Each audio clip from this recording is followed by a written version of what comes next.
Hi, you guys! Welcome to another episode of I Really Love Myself with me, your host, Gianna Rackham. And as you guys know, when I bring on a guest, I bring on really specific, stellar people who I want to have very specific conversations with. And today is no exception. Today I have Helena Woods with me, and we are going to be having a conversation about astrocartography. If you do not know what astrocartography is, it's basically, and she'll probably be able to like define this better than I can, but it's something that I've personally just geeked out on a lot recently. It's like locational astrology. So like you have like an astrological relationship to different locations. And I have been around the block with astrology, and so like I have looked into a lot of people around astrocartography, and when I tell you we have like a really like smart expert on today, I'm so excited to like share her with you guys because I think you guys will learn a lot of the nuance if you feel curious about this. But before we dive in, I'm gonna go ahead and introduce her. This is Helena Woods. She is a world traveling astrocartographer, author, and locational astrology expert. Through her highly engaging online presence, online digital courses, popular published book, Slow Living, and her number one ranked astrology podcast, Cosmic Compass, she creates from her heart to inspire others to create magical lives in their best places. Helena is on a mission to empower and inspire future spiritual thought leaders to be in places they most thrive and shine, and manifest using the power of location and timing. So okay, like that is just like so iconic, and I am so excited to dive in because something that I will talk to with my clients sometimes is like, they'll talk to me about their astrology with people that they date. And a lot of the times it's like when people feel like they're not meeting their person, they will stumble upon like astrocartography and be like, where should I move to be more likely to, meet like my soul partner, my life partner? And I want to talk about some of those lines and also some of the like challenging lines for relationships. But yeah, I mean, like, what are your thoughts? Yeah, astrocartography literally shows you the stories of your life, Mhm. where these stories are taking place in the world. So I like to think of it as your birth chart is the natal promise of you. And as you go to different parts of the world, it's almost like you're existing simultaneously everywhere at once, in the Mhm. sense of you have energetic stories happening all over the world. You Yeah. have your best friends are coming from one part of the world. The love of your life is coming from another. Those people that are going to help you in your career, your mentors, your teachers, they come from one part of the world. And we have all these different areas of life that get activated, that get enhanced when we go to these parts of the world. It's almost like these stories awaken. And this is because of two things. One, astrocartography. So that map that you see online, those lines are kind of like power places. It's where the energy and story of a planet in your birth chart is turned up to 100. Mhm. So if you go right to a planetary line, you're turning the dial up to 100 on that planet. You could be a couple hundred miles away from that planetary line, you're still getting the story. Mhm. But we also have the second thing, which is called a relocation chart. And a relocation chart is essentially your birth chart, but it moves depending on where you are in the world. So it's kind of like different areas of your life come alive. Mhm. So let's say you were born with the sun in the seventh house of relationships, but you move somewhere and the sun moves to the sixth house, for instance. That's an example of how planets move to different areas of your life when you move and travel to different parts of the world. And so all of this, your people, your relationships, those stories, they're based on the map. And before the map was ever created in the 70s, it was when it was invented. Wow. Way before that, relocation charts is what we as astrologers used to understand what's going to be the story if I move to this part of the world? What's going to come about for me? And so you can absolutely find your ideal places for where your partner is but also where your community is. Where are your clients? Where are your ideal kindred spirits? Where are they in the world? And these Mhm. are all represented by what's called descendant lines. And Mhm. you'll see them on your free map on astro.com as like the DSC symbol. Mhm. But that represents those lines that you see, they represent other people. So it's the energy that's coming to you from others. And Mhm. so oftentimes when I see someone met the love of their life, they got married, they met their spouse, this happened for me personally, it's on a descendant line. But there's a lot more advanced things that we can go into, but that's kind of where I always start is Mhm. look at those descendant lines. And I've helped so many people like find the love of their life, get engaged, get married. I have so many clients that are married now. And when they came to me, they were like looking for love. And it's being matchmaker is like my favorite part of being an astrologer. Oh, I love that so much. I mean, okay. So there's like so much I want to ask you, but something that I've really come to learn as soon as I kind of got more familiar with astrocartography, it's like how interesting it was that I naturally, because I've moved around like quite a bit, like all over the US, like a couple different places. And it was so funny how, like, when I would feel pulled to a certain city, like the astrocartography that got activated, like for instance, I moved from my hometown and pretty quickly to a line where that was uh, maybe it was like close to the descendant, but it was my Venus and my Sun descendant, which is because I'm a Leo Sun and Leo Venus. And I got engaged on that line, but we are not spoiler alert, we're not together anymore, but it definitely was like a soul partner. Um, that like and in when I lived there, like I found it really just helped me heal from like a lot of like childhood trauma and like really find a lot of like stable ground, like healing, like get my business off the ground, like all that good stuff. Um, and so I feel like when a lot of people who just like scratch the surface with astrocartography, when they think of like relationship astrocartography, they think of like, your Venus line and your sun lines. That's what I hear a lot anyways. But so are you are you saying that like, you Yeah. know, any and all descendant lines are good or like does it Yes. depend on the Yes. chart or Depends on the chart. Depends on the person's. There's a couple things I look at, and I teach this. I have a whole workshop on love and Mhm. relationship astrocartography. It's called Love Lines. Yeah. Um, but one of the first things I look at is the ruler, the ruling planet of where Venus is located in your chart. So you have Venus in Leo, is that right? Yeah, and it's in my fourth house. Yeah. So sun descendant lines are going to be big for you. That's one line. Now, you can meet your partner there, but it can be the wrong time. It could be a challenging transit that you're going through when you meet them. So, this is where it's right time, right place. And so, you could find your next person comes from that sun descendant line. Mhm. But the timing is also a key part of when that happens. And it could be that person lives on that sun descendant line and you live somewhere else, Mhm. but you meet them online and they're living on your sun descendant line. So that's a way of using remote activation to connect with the story of a place, even if you're not living there. Um, so the ruler of where your Venus is at, so that would be your sun descendant. The other one I would look at is the ruler of your seventh house. So what do you have in the seventh house in your birth chart?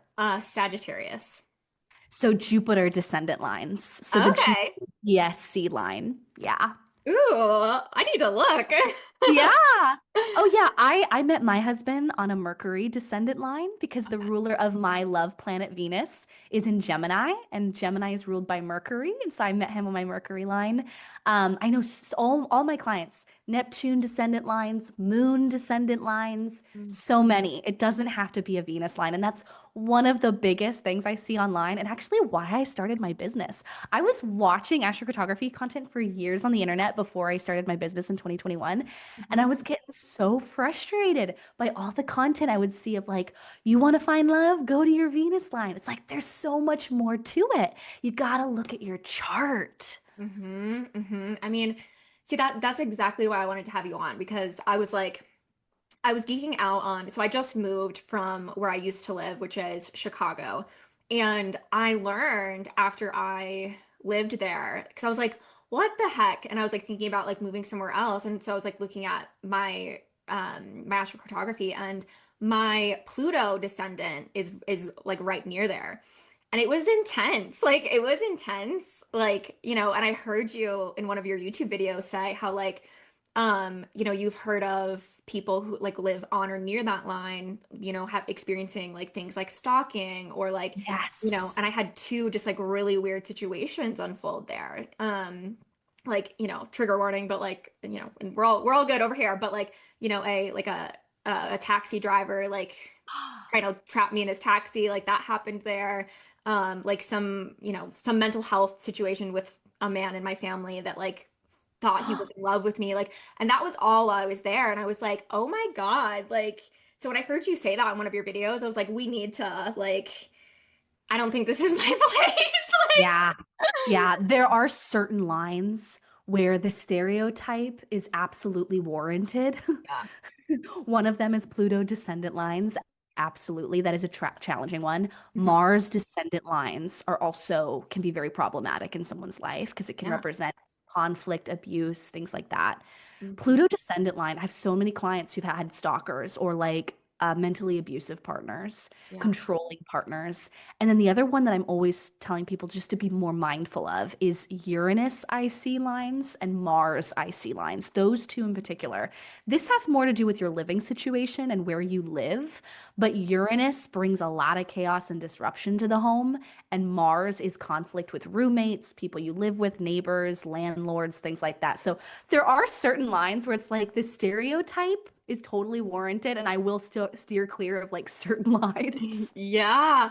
I mean, that's so good to know because, I know for me, when just to give you an example, and I'm super curious on your take on this in general, like when it comes to like bad lines, Mm, like when we think of, Pluto, like Persephone, like the underworld, right? Like I know yeah. Pluto's purpose in general is like, takes you to the depths of like hell and to transform you, right? And like if it's descendant, that's like relational, right? But I know if it's like IC or AC, it's like, different things like Yeah. family, career, etc. Yep.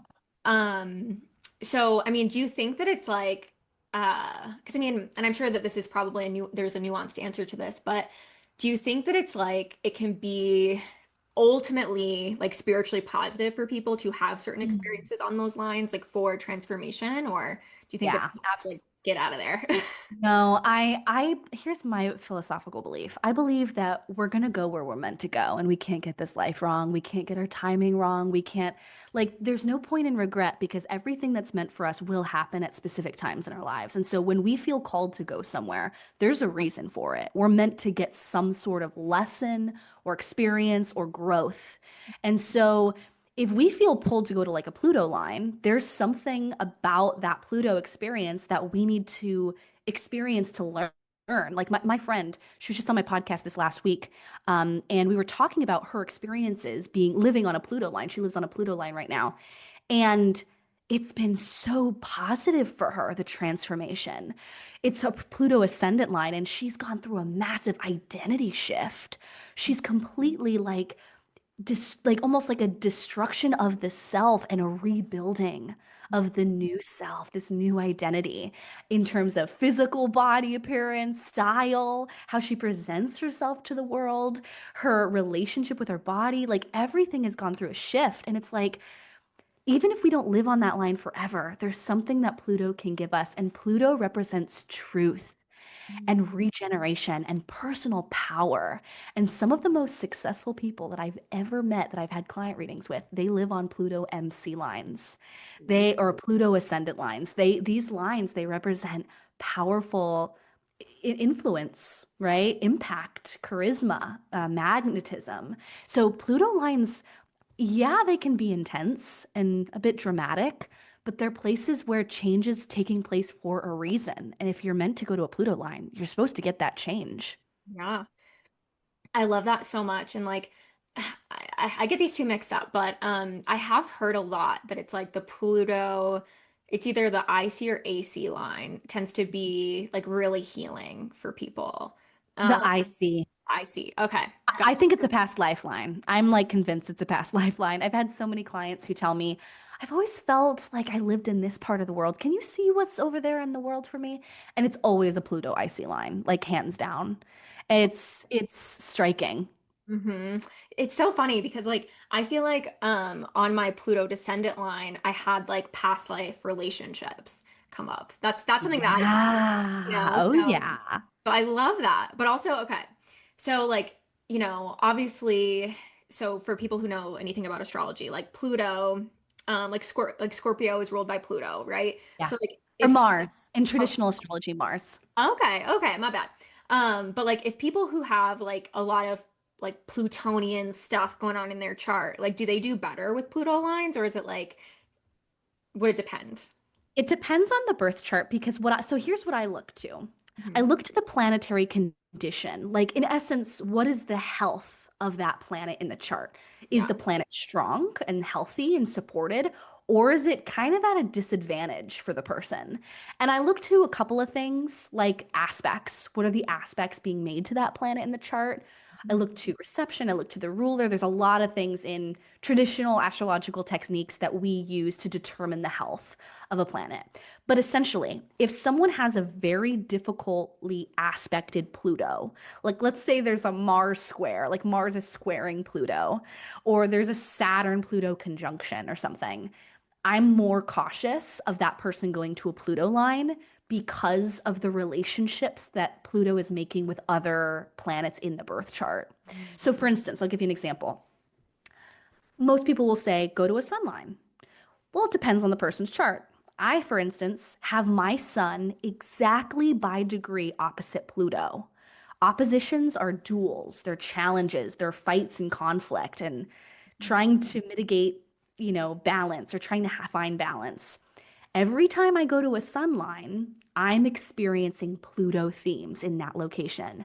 I've been to the UAE, I've been to Australia, I've been to so many different places with my sun lines. And every time I experience themes of Sun Pluto opposition that's in the birth chart. So, Sun Pluto opposition, for instance, is fear, psychological analysis, getting stuck in your head, becoming obsessive, can't let go of things, having a hard time like moving on. Every time I go to a sunline, these intense psychological experiences come up for me internally. And Mhm. so this is why looking at the birth chart and seeing, okay, what's my story with my Venus? What's my personal health of my moon line? Is my moon line really strong? Or is it more emotional and challenging and up and down and all over the place? And this really depends on the aspects within the birth chart. Yeah, that makes a lot of sense. Um, yeah, because like again, when I was first considering moving from where I used to live, and I was like, oh my God, Pluto descendant, like it freaked me out at first, honestly. I was like, ugh, I was like, and I just but I didn't resonate with like that doom and gloom, like black and white approach, And so I was like really, I was looking at my chart and like I have Pluto in my sixth house. And it like I believe it like conjuncts my Jupiter. So Ooh. yeah, so like my Pluto Wealth, wealth, magnetism, money, influence. Thank you. Yeah. That's what my mom says. Yeah. But it was so funny because it's like, I like Pluto is like such a part of my day-to-day life. Like I do healing work, for a living. And I embody that. So it's like, I'm like always just like in transformation, transformation, transformation. And I just felt like when I was in Chicago, like these relationships were like kind of getting in the way, but also like inspiring that too. And it was like Yeah. super interesting. And I was like, so when I found your specific video on like Pluto descendants, I was like, thank God, Oh, finally, yeah. like, like because everybody was so doom and gloom, and I was like, No. resonate, this doesn't resonate. Yeah. Oh, and my closest friends love living on Pluto lines. They Yeah. love it. Most successful clients I've ever had all live on Pluto lines. Like there's a theme here.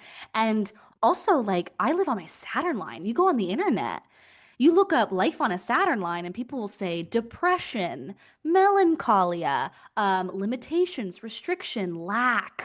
lack of money. It's like this is where my life began to thrive on my Saturn line. This is Yeah. where Saturn is authority and stepping into your mission and your purpose. Like, does not have to be doom and gloom. It really depends on your chart. Yeah, no, I love Daddy Saturn. I'm just closing out my Saturn Yeah. return as we speak. So I'm like, me and Yeah. Saturn, we're like this right now. Oh, so you have your Saturn in your 10th house, Um, Pisces. in the 11th, in the 11th. Okay, cool. Okay, you use Placidus. Okay, cool. Yeah, yeah. Yeah. Oh, okay. Yeah. Amazing. Oh, fun.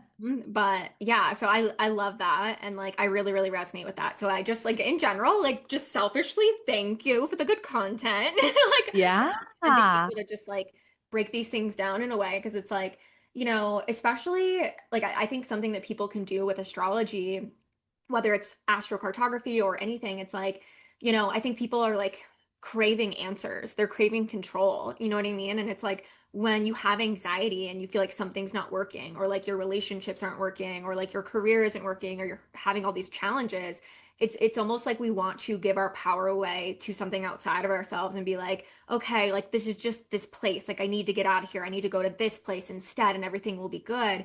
And I think it's like Mm. bypassing in a way, and obviously there's certain environments that are more supportive than others, but I just really, really love so much like the way that you're able to acknowledge and incorporate both, right? Like that Yeah. approach of like, how you can really trust like where you're drawn to and like and get the good out of it and look at how it's personally relevant in your chart, but also like use it to your advantage too and be like, okay, what places are not serving me? What places would serve me better? So I Yeah. just I just love that so much. So. And I love what you said about bypassing because it's essentially bypassing your story. Your Mhm. soul wanted to go there. So to make yourself feel like you shouldn't be somewhere, it's bypassing your soul's story of what it wants. Yeah. And like I said earlier, I'm a big believer you can't get this life wrong. Can you make your life better? Yes. Can you get a stronger relocation chart? Mhm. Yes, absolutely. But where you're meant to go, the doors are going to open for that. Also, one other thing, I'd be curious if you're interested in this. Do you know what parents are? Pairings. Uh, Parents. parents? Yeah. I don't think so. Maybe. Tell me. Those are the latitude lines on your map. Oh. So, like, this is what makes the difference between, like, if you were in San Diego, California versus Los Angeles, driving a couple hours north versus going a little bit south. You may still have the same astrocartography line, but there's going to be a total energy and vibe shift driving an hour or two north versus south. And these are what's called parents. So we don't have to go deep into it. But for any of you guys that are curious, they're essentially the latitude lines, and they're a blend of two planets. So you might have this lucky, optimistic, over the moon feeling of joy in one latitude, like Miami, for instance, you might have a Jupiter moon latitude line, a parent. Or if you're in, let's say, St. Augustine, you might have a Saturn Chiron, which is going to be more themes of learning and healing and cultivating that relationship with yourself, your own inner authority, so that you can help teach and support others. But it's a little bit more of a serious undertone to it. So that's where we're getting specific to which city should you go to. Should you go to New York or should you go to Boston? Should you go to DC or should you go to Savannah? Right? This is where we get kind of the more precision of like a little bit north or a little bit south. It's fascinating. Yeah, wow, I love that. And like, it's so funny because I like something that I specifically did for my birthday this past year was I was like very mindful because I was like considering traveling a few different places. And I was looking at my solar return chart for the year and how it would play out like depending on like where I was. And it was so funny because I was visiting my sister in Denver and I was like, my solar return chart will be better if I'm back in Chicago during that time. And so I like moved my flight around, but it was so funny because my flight got canceled and then delayed. And so I had to be like visiting my sister during that time. And I was like, that's one of those moments where I feel like the universe is like, this is the energy that like you need to be taking into this year. Sorry. And I was like, Yes. fine. The universe will make it happen. All the Yeah. canceled flights. That's had so many times happen where it's like, no matter what you do, you can't get to the destination. There's a reason you're meant to be there. Yeah, 100%. Okay, something I'm super curious to know your take on. So, for me, something that I really, really believe is like from a spiritual perspective, like, we choose to be born into like the family and the location that like is going to set us up for what we need to be do and have in that life. And, I'm curious if you like your take from an astrocartography astrology perspective of like where people are born and like how that plays out in their chart. Like if you just have thoughts on that. Yeah, well, where they're born is going to have a huge, long-lasting effect on their life because it's if there's any astrocartography lines there, it's showing the energy that's always really within them. Like, and it's a strong guiding force within their lives. So, like, that story is going to continue to be carried out no matter where they live. I'm a big believer too that your birth chart, even if you move, that's still the core root and essence of what you came here to do. Yeah. And some people, I was just thinking about this the other day. There's some people that they never travel. They just don't want to. They want to, live where they live and they grow old there. And I think there's something about that story that the soul wants to experience for a whole lifetime. And then there's other people, if you've got a lot of Jupiter placements or Sag placements, or maybe you got the North Node in a travel house, like the ninth or third house or something, where there's this need to expand and grow and see what's possible. And so those that feel the call to do that will end up going somewhere else at some point in life. Mhm. But yeah, those lines where you have where you're born, they're part of your forever story. Those energies and those planets. Yeah, I love that. And that resonates a lot. Like I personally I really did not like where I was born or grew up. Like I just didn't like resonate with the energy there. And so Yeah. like, as soon as I was 18, I was like, now's my time. Like I'm out. Yeah. And the weight that gets released when you leave a place that's not serving you anymore. I had a client the other day who's a friend of mine. She's a big manifestation person on TikTok and all that. And she was telling me before the call that she's having the most difficult time where she's living, and she was living in LA. And I looked at the map and it's a Saturn IC line. And, Saturn can be constructive, gives you structure, gives you an ability to like refine and hone in on your gifts and what you're here to do. But on the IC, it represents challenges with the home life. She moved right after we had our chat. She moved and instantly the energy was lighter. Yeah. Instantly. And I've seen it time and time again. And even in my own life, environment matters. Energy does matter in a location.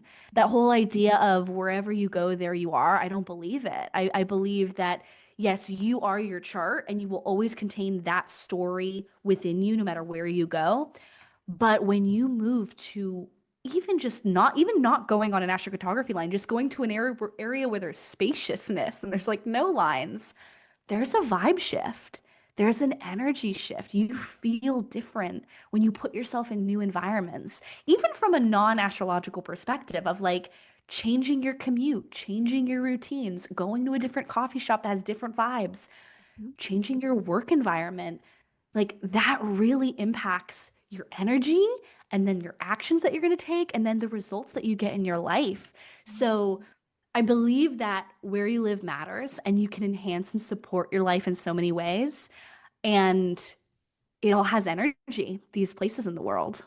Yeah, I love that and I really really resonate with it so much because it's like, I feel like when you talk about like astrology or spirituality, it's like people tend to be, either more like they're looking for something outside of themselves to kind Mhm. of fill or fix something internally or vice versa, where it's like, oh, like no matter where I go, no matter who I'm with, like I should be able to like be in my power. And I feel like it's a bit more nuanced, like, where it's like, something because I do relationship coaching that I say to my clients jokingly sometimes, it's like, when talking about like reactive abuse or like toxic relationships, and they're like, I feel like if I were different, maybe they would be different. I'm like, yeah, there can be truth to that at times where it's like how we're showing up matters, but the environment of the relationship also really matters, right? Like if Gandhi, like even, and this is the joke that I say to my clients sometimes, like if Gandhi is like constantly having somebody like scream in his face every day, like eventually he's gonna swing a right hook. You know what I mean? Like you know what I mean?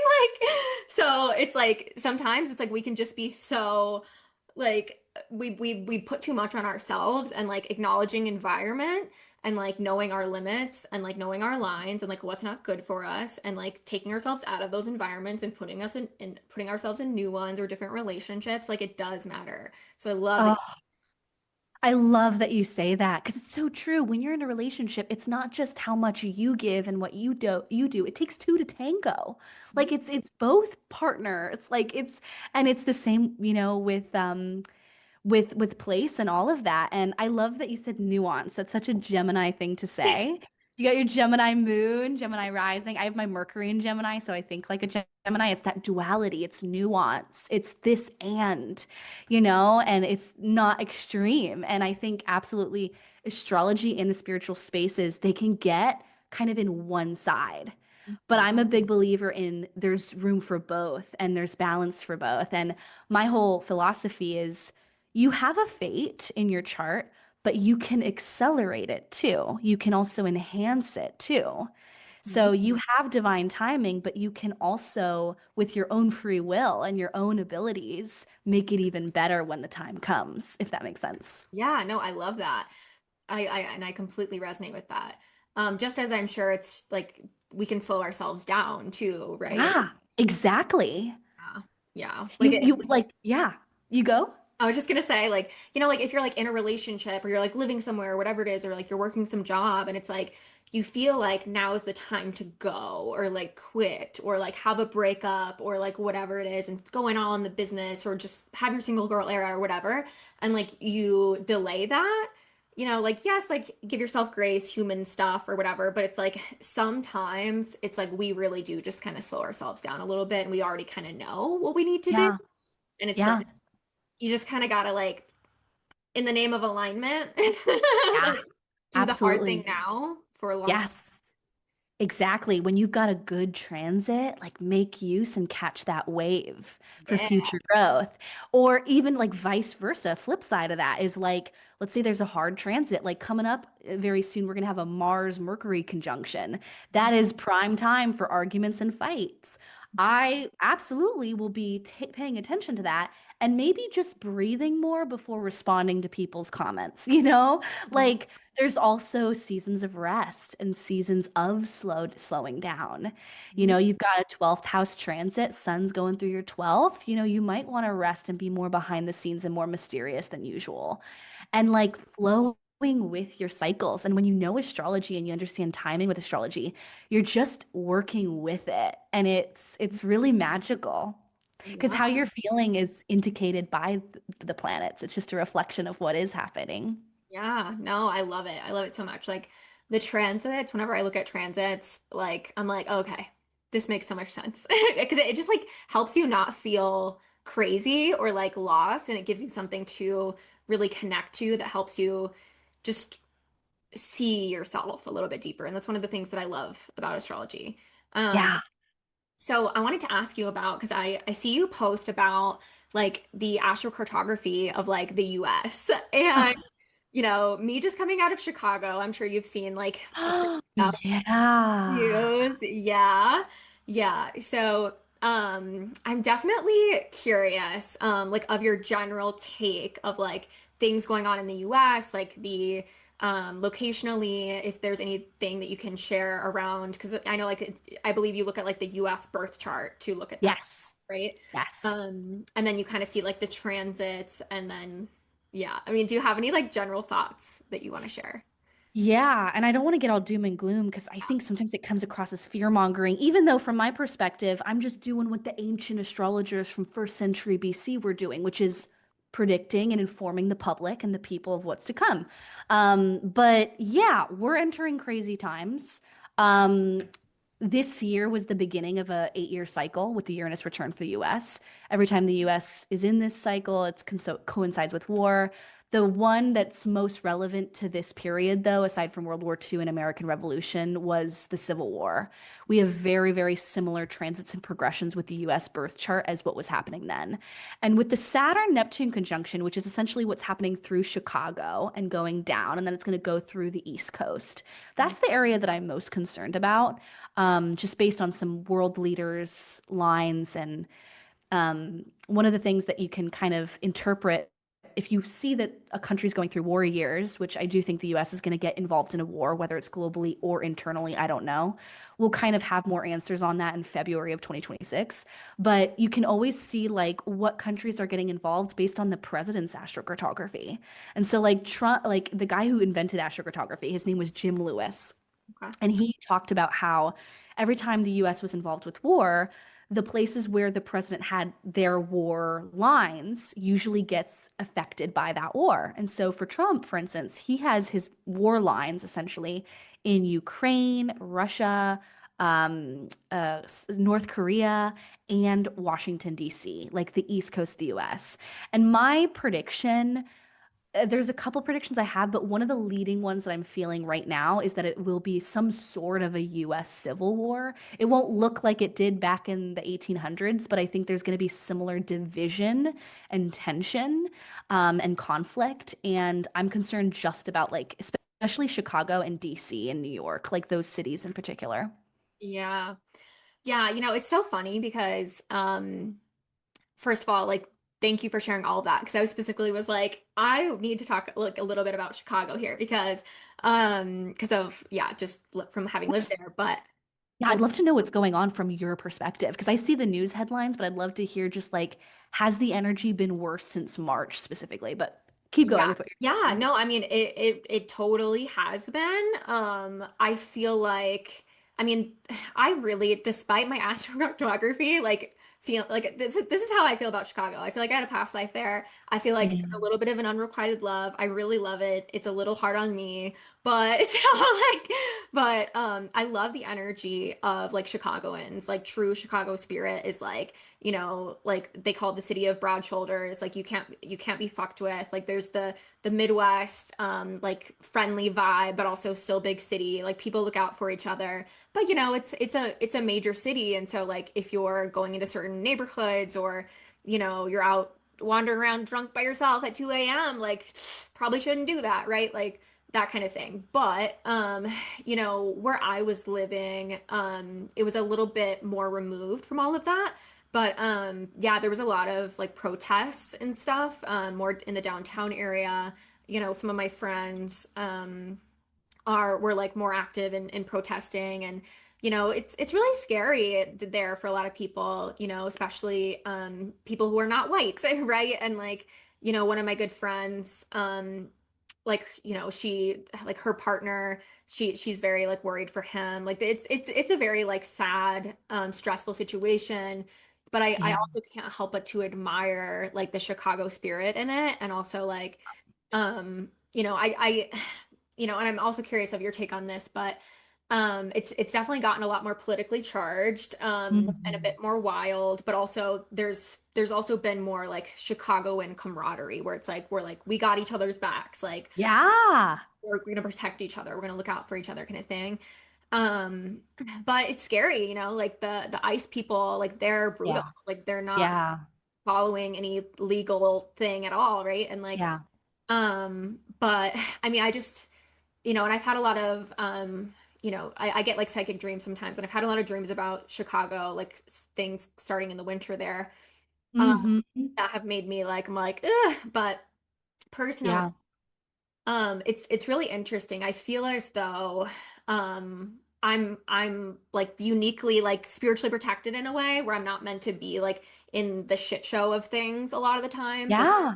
I'm often guided to like move or leave a place like right before certain things happen. Like, I used to live in Asheville, North Carolina, where Helene was, and I left a little bit before that. Like, so I don't know. Like, I have an interesting feeling, but in general, right? Like from a spiritual like astrology perspective, I mean.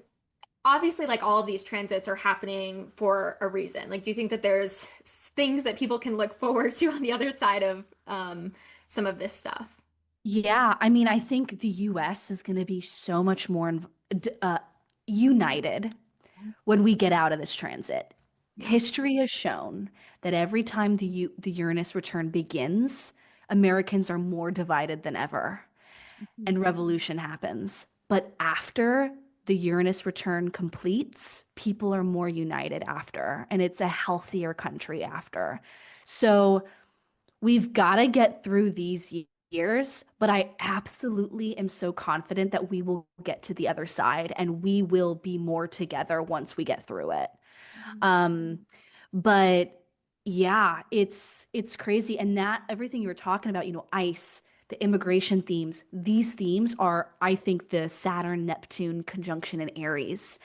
And it's going to be coming together at the 0 degree world point, which is it kind of is a time in history when we have planets like outer planets like Saturn and Neptune, which are so slow moving.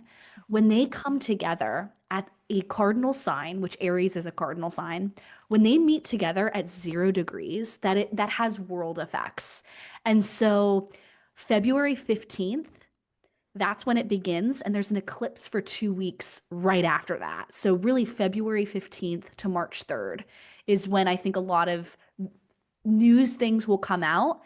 And I've been telling people that if you're not sure where to move yet, like if you don't want to be in the thick of it, and some people want to be in the thick of it, some people want to be on the boots, be in there, some people want to leave. Everyone's got to make their own choice for them. I applaud everyone for doing what's right for them. Mhm. Um, but if you're unsure of where to go and you just want to wait to see, okay, when's the big thing happening? I would say that 2 week period will have a lot of answers and clarity on what's going on for the next 7 years, essentially. The other time period is July 4th, Independence Day of 26. If the US gets involved with something or if the US is attacked by other countries or something, or even internal, it would be that time period. Yeah, the places I'm concerned about are like Chicago and then East Coast, and then also France and the UK. Those same lines that are going through Chicago are also going through London, the UK, France, and we're having similar problems here. Yeah. We're having very similar issues here, and it's the same Saturn Neptune lines that are going through both of these countries. Okay. So you're in France. Yeah, I'm in Okay. France. Okay. It's difficult. There's problems here, just as there's problems anywhere. But I personally would rather be here than in the US. I just think it's become so intensely divided. Mm-hmm. And there is a lot more peace here. There's a lot, I mean, there's problems here too, but it's definitely more peaceful here than when I go back to the US. It's like, oh my gosh. Like I go to the airport and I go down, it says, "Welcome to the US" on the sign. And I'm like, oh my God. And there's an intensity in the air. Yeah, 100%, 100%. I'm just so used to it at this point. Like Yeah. intensity. Yeah. But yeah, thank you for sharing all of that. And on an unrelated like curve note, Yeah. I would love to know like your own personal experiences of things that you've experimented with and explored around your own astrocartography and like when, you're married, right? Yeah, Hmm. yeah. Okay. So, did you intentionally utilize astrocartography to meet your husband or? Nope. I had no idea about astrocartography. Okay. I didn't know about astrocartography till 2018. I Okay. met my husband before that. But so it's crazy. I've lived in all the places. I met my husband on my love line, my unique Mercury descendant line. Moved to France for his job. And I end up on like I have a faded chart here, which is like finding astrology, like getting deeper into astrology, doing all the work that I do. I have a home line here, a Venus on the IC line here, I have a Saturn ascendant. Basically, all of this happened after I moved to France. Wow. And in my own experiences, for my own experiments, you can time your travels to kind of accelerate things. So, like, some of my favorite stories I love to share are like, you could be on a plane. Let's say you've got a really magical transit happening over, let's say, your Jupiter. Let's say you have um, Venus going over your Jupiter right now, transiting. You could fly to your Jupiter line, or maybe you're going home to be with your family, but you're flying over your Jupiter line. Like, so you're in the Like plane and you're going over it as Venus is on your Jupiter. Get out your journal and manifest that stuff. yeah. Manifest it because I've experienced this time and time again where I will time my trips. And as I'm going mid-flight, I am setting an intention. I'm writing letters from that person to me saying, hey, will you come on my podcast? Or like features, Business Insider reaching out to me. And Wow. as I'm flying, I land and there's a DM in my inbox. The next morning, I wake up and the Times is interviewing me. 2 days later, I land on that line and Business Insider is in my inbox wanting to do an astrocartography feature. This is crazy. And I've experienced this time and time consistently for 2 years now. I've been traveling the world doing this astrocartography with my timing. And I've manifested the most insane experience, like insane stories that, like, and it's because I've utilized travel with transits. Hmm. And anyone can learn this. It's just track your planetary transits on your little birth chart. Hmm. And when you see something like this, like Jupiter is about to go over your sun. Let's say you're a Cancer sun, you're a Cancer listening to this, and Jupiter's about to move to your sun in your birth chart. Get to your sun line this year before Jupiter leaves Cancer, right? Some like that's how, an example of how to use this. I love it so much. I love it so much. And I love that, you mentioned some like career stuff and like manifestations in your career. Like what lines, and I know that it's a bit dependent on the person's chart, but what would you say are good career lines for people? Yeah, I would say the big ones are Jupiter MC, if you're a teacher, an author, or in spiritual, religious, world. Sun MC lines are great for publicity, PR opportunities, or just more recognition being seen. If you're an astrologer, Uranus MC line. If you're a writer, Mercury MC line. Essentially, the MC lines represent public image, reputation, and acknowledgement for what you do. So those are just some things to look at. And then relationships, descendant lines. Those are going to be the main ones too. Okay, I love it. I love that you brought up how France was like a fated place for you and like how once you moved there, like all of these things started like opening up and unlocking and your interest started to expand into like astrocartography and stuff. Like I Yeah. love that so much. It makes me want to move somewhere that does this to me. Well, yeah, and you could pull up a relocation chart. You can go to like AstroSeek is a free website, and you just relocate your chart to a new location and look at this how the story changes. Look Okay. how different areas of your life get more active and important. And it's fascinating. And if you ever wanted to learn this, I have a free astrocartography cheat sheet with like a master class, and I Mhm. give free emails with all my tips, advice, story times, everything for free. You can get that at helenawoods.com/cheat sheet. And I love sharing everything that I learned through my experiences and then teaching it in my courses. Yeah, no, I love that so much, um which does lead me to what I want to get into with you before we wrap up here in a moment. Um, First of all, you're amazing. Thank you so much for everything that you shared today. Like you truly are so brilliant and like, and just it surprises me that you when you're like, "Oh, I got into it in 2018." Like you seem like you've been doing it for decades, probably over many lifetimes. And like your embodiment and your practice with everything that you do, like I'm truly impressed and blown away by you, which is why I wanted to have you on. And yeah, because like, I was raised by a psychic medium and she's a great astrologer. And so I've been in the circles of like spiritual astrology people like many, many times. And like, I literally I just haven't found anybody that's like as good as you, like honestly. So with astrocartography. So yeah, so thank you so much for being here. And I think that everybody who's listening to this and watching this should go follow you, go follow her, Helena, if you're not already, and absolutely take her up on her cheat sheet. And I believe you mentioned courses, and I believe you have a certification as well, don't you? Can you tell us about it? Oh yeah, that's a massive program. It's once a year. I run it live, and Mhm. I'm essentially because you know what I noticed when I started my business, Mhm. I was booked up within months, and the my first 2 years in business, I was getting burnt out doing client readings all day, every day, 6 days a week, and I was like, there's not enough of me to support the growing demand of this industry, and so I started the certification program because I wanted to train astrologers to get really good at this. astrocartography mapping, local space, timing your travels, relocation charts, all of it. Mhm. And I now have a directory. So when my students get certified through me, and there's live classes, there's video modules, there's test assessments, really thorough exams, all these things, when they pass my rigorous assessment, they can become one of my readers. And so now all of my readings are going to my students. And it's this incredible, like, growing astrocartography together Mhm. as this becomes more mainstream and more like it's becoming everywhere. It's in the zeitgeist now. Royal Caribbean Cruises using astrocartography. Moxie Hotels is using astrocartography to help people plan their travels. Like this is becoming so mainstream. We need all hands on deck. We need more astrologers that know specifically how to do this. And so created the certification, created the directory, and now I'm helping other astrologers get known, get paid, get seen, get their voices out there so that they can serve the collective because we need more people doing this. So yeah, certification, it was my Saturn return project. It's the thing I'm most so proud of. Oh my God. And I'm writing a book right now on everything. Always working on something. Got my podcast where I share all the astrocartography stuff. So this is the life's work, and I'm just so excited to get this knowledge in the hands of more people.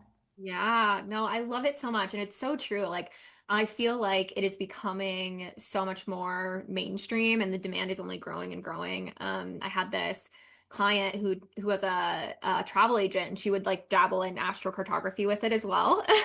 Yes. And I was like, hell yeah, girl, I love that so much. So I think that that's so true.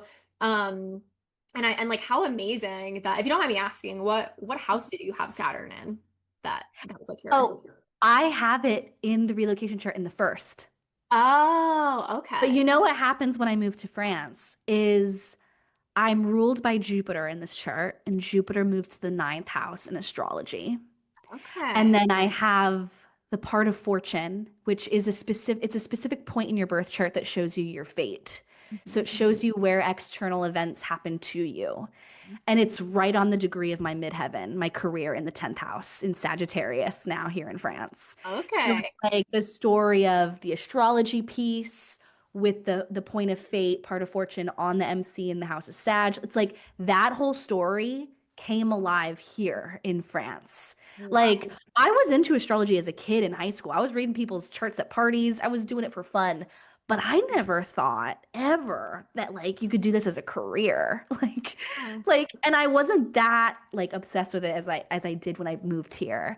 But yeah, Saturn in my natal chart's in my fifth, but here it moves to my first.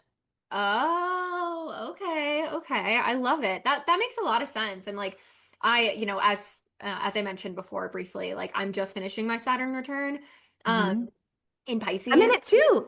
We're the same. Are you 94 or 95? 95. 95, cool. I'm 94. Okay, cool. That's awesome. So I always like personally, like my Saturn return has been so like transformational and I just feel like I always get like curious about other people's experience with Saturn and their Saturn returns because like, and I'd be curious to know like if you have any just like brief things that you want to share Yes, with this. But um yes. I feel like when Saturn like I had like a lot of changes that happened before my Saturn return which I feel like was like a nodal, I had like some nodal something happening, I forget. But my Saturn return was very transformational, but like and a little challenging, but I really like answered the call and like cleaned up the things that I needed to clean up, like, and so on and so forth. And since it went out of Pisces and went into Aries and then when it's gone into retrograde, like the retrograde has been so much better. Like I feel like the retrograde, like I feel like Saturn is like, good job. Here's some blessings. Yes. When you do your Saturn, you get rewarded. You Yeah. know, in Saturn, like it rains diamonds over there on Saturn. Yeah. So, and I like to use that metaphor of like, if you do the work of embracing Saturn, it will rain diamonds in your life. You will get the rewards. What's your birthday? Where's your sun? So birthday August 20th. So sun is Leo in my fourth house. Okay. So, was your Saturn return more difficult? I'm guessing. Well, there was definitely like difficult aspects. Like, there was a lot of stuff around like family addiction that came up. Like, my dad has addiction issues, and there was a lot of stuff like that, and me like really kind of like revisiting a relationship that I was in and just kind of being like, oh, like I don't really feel when I was in Chicago, like I was like, oh, like this just doesn't feel like the most conducive like environmental experience for me, like locationally, but also like relationship wise and like at this point with just like what I need long term and yeah, and so there was just a lot of like um yeah, I don't know. It would be hard to like place like one specific thing. Like I feel like there was a couple of things, and most of it was like internal. Like there wasn't like a too much external stuff, which Mhm. I've heard like it can be more the case with Saturn and Pisces, where it's like Yeah. emotional. But yeah. So I don't know. There was like a lot of me trying to like find my like where I feel like I belong, and like Mhm. and not like letting that not waiting for that to happen, but me being willing to like be like, okay, this doesn't feel right, so like I need to let that go, and like I need to um build it and they will come kind of thing. And like even if you don't have all the answers, like put yourself where like where feels right and Yeah. with the people that feel right and like trust that like even if it's hard. And then yeah, and then there was also just like some family like father stuff. Yeah. Um Yeah. It sounds, I mean, it's because you have a day chart. Oh, no, you have a night chart. I'm sorry. yeah, You have a night chart. The sun's below the horizon of the yeah, ascendant axis. yeah. So that means Saturn's more challenging for you and Mars is more constructive. So Okay. like Mars returns, won't be challenging, but Saturn returns can are hard aspects to Saturn because Saturn's your malefic. Yeah, So, and it doesn't have to be a literal external experience that's hard, but it's like an internal experience where you're going through some sort of challenge. yeah, I always ask that when I ask about someone's Saturn return because it's really dependent on if you're a day chart or night chart. yeah. And if you use whole sign, you have Saturn in the 10th, and so it's also going to be impacting ninth and eighth house matters, which would go with your story of like the ninth house of like where do I go, location, and what are my beliefs? What do I believe about life? And then it also affects the eighth house, which is a harder house in general. It represents like other people's stuff, family stuff, Mhm. other people's baggage, essentially. Yeah, yeah, no, that makes a lot of sense. And that's so fascinating about like I've just been like digging deeper into that more recently, like the day chart versus night chart stuff. But Mhm. yeah, what was I gonna say? Because that's very fascinating about the Mars thing that you brought up as well. But Like it's my Mars trans, I have a day chart, and so Saturn's really helpful for me, but Mars transits F me over. And like, oh my God, every time I have a hard Mars transit, I get sick. Like it's um, all every time Mars enters the chat, it's something. Whereas Saturn doesn't cause, or I don't want to say cause because it doesn't cause, but it doesn't reflect the challenges. that's so fascinating. Yeah, because I hadn't considered that like the day chart versus night chart component, but yeah, I mean, it was definitely like it felt very like emotionally intense, like at times. That's the eighth house component. Okay, okay, that's so good to Yeah. know. The rulers of Saturn being in the ninth and the eighth. The eighth would have a big thing with that. Yeah. Do you have anything in Virgo in your chart? Yeah, so my Mercury and my Chiron. Ah, so Saturn was opposing that during your Saturn return. Yeah. Oh, okay. Yeah. Your Yeah. your face, you're like, ah. Yeah. When I get a piece of it, I'm like, oh, that's what that is. The Yeah. opposition to Chiron. And then the opposition to Mercury is like your voice. Did you feel restricted in terms of Yeah. expressing yourself or your voice? Yeah, Or I like what to share, what to say? yeah, 100%. And like I feel like what I had to come back to was like, you know, just getting like connected to my truth and like being willing to say things, like even if other people didn't like it, even if it felt Yeah. uncomfortable, even if it was met with conflict. And I feel like that's where like I was rewarded as long as I was more willing to do that, if that makes sense. Oh, Saturn and Aries is going to be so much easier for you. Let's get it out of Pisces. Get it out of Pisces. We're almost there. We're at the final hoorah of this. Yeah, yeah. February 14th. Yeah. Yeah, yeah. But thank you so much for sharing all of that with me. Because you did not have to do that, so it was very generous. But yeah, I mean, like how, if you don't mind me asking, so like Saturn, like your Saturn return has been like really, it sounds like better day Yeah. chart vibes. Yeah. Yeah, it's been great. I mean, there's been some challenges here or there, but it's been more work, like building my work. Yeah. And it's gone well, but it was a lot of like focus, discipline, creating structure in my life to get the work done. You know, if fear came up, it was dealing with it head on. But it was definitely easier for me just with the day chart component, for sure. Okay. Well, I'm going to be looking at into my Mars Yeah. stuff. Mars returns. That'll be nicer for you. You know, when Mars comes around, like on your ascendant, like when Mars enters Gemini and goes over your ascendant, it's not going to be nearly as challenging for you because Mars is on your team. Mars is on your team and it's like, yes, I'm a malefic, but I'm helping you out. Same with Venus is helping you out and the moon is helping you out. Okay. Okay. That's so good to know because I've always been like super curious about the moon stuff because I've heard mixed reviews about moon lines. So Yeah. Yeah, it depends on your natal placement of your moon, but because you have a night chart, Moon, Venus, Mars are like your team. okay. Oh my God, I love knowing that so much. That makes so much sense. Okay, like Yeah. my Yeah. the night planets are my homies. Yeah. And for those of you that have day charts or the sun is above the ascendant descendant axis, your team players are Jupiter, the sun, and Saturn. Those are your teammates that are helping you out. Okay. That's so good to know. Wow. That was like a question I didn't even know to ask. So thank you. I could just go off and I could talk astrology all day. I know it's my favorite. And that's why like again, thank you so much for being here and like everything that you shared. Um before I'm we so wrap curious. How did you find me? Was it Instagram?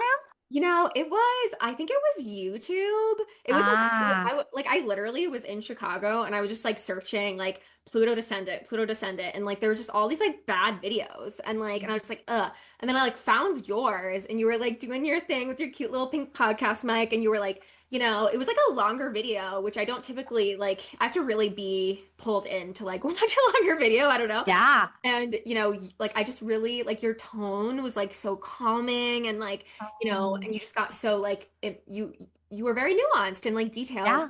Listening to it like made me feel just like comforted and like it just really resonated. And I was like, dang, this girl's good. And I literally Wow. found you on Instagram and I was like, I wonder if I can get a reading from her. And I just started following you after that. Wow. Oh my God, incredible. Oh, that's so magical and inspires me to make more videos. Yeah, yeah. But it was Wow. like my own like astrocartography stuff that like led me to your stuff. And and then Oh.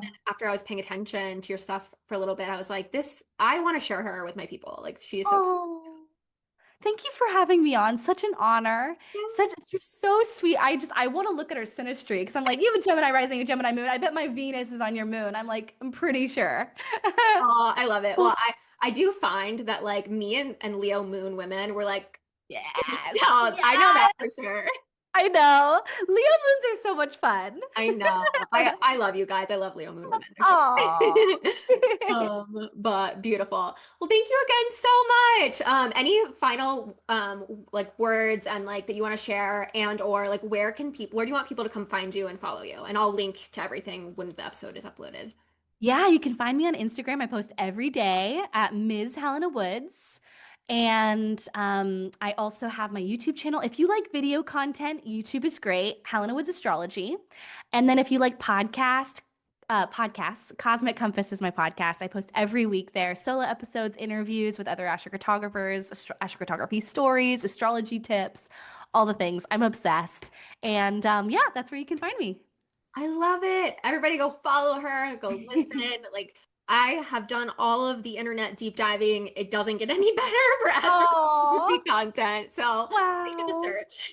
Oh, thank you. Yeah, of course. I truly mean that. So, and also you guys let us know. Feel free to like shoot me a DM, like or leave a review. Let us know what you think of the episode.